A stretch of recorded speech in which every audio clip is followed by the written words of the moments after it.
Indian constitution से related most important cases. पहला case है इसमें सुप्रीम कोर्ट एडवोकेट्स बनाम भारत संघ।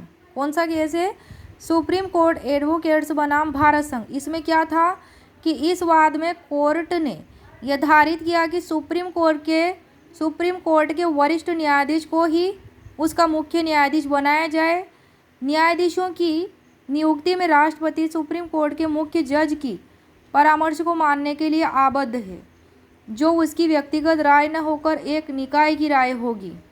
ऐसा किसमें कहा गया? सुप्रीम कोर्ट एडवोकेट्स बनाम भारत संघ के वाद में क्या कहा गया कि सुप्रीम कोर्ट के वरिष्ठ न्यायाधीशों को ही मुख्य न्यायाधीश बनाया जाए और फिर राष्ट्रपति सुप्रीम कोर्ट के उस मुख्य जज की परामर्श को मानने के लिए आबद्ध है, ओब्लिग्ड है, जो उसकी व्यक्तिगत राय न होकर एक निकाय की राय होगी।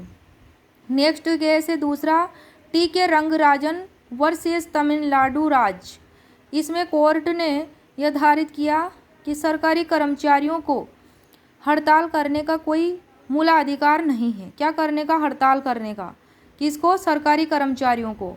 हड़ताल से पूरे समाज पर प्रतिकूल प्रभाव पड़ता है। ऐसा किसमें कहा गया?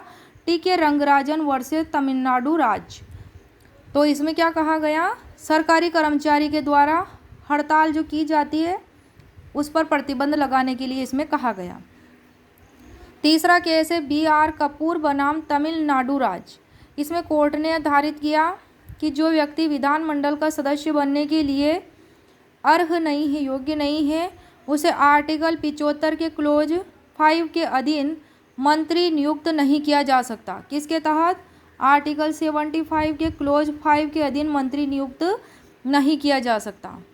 चौथा केस है ऑल इंडिया जजेज एसोसिएशन वर्सेस भारत संघ। इसमें कोर्ट ने सरकार को अखिल भारतीय न्यायिक सेवा के गठन का सुझाव दिया।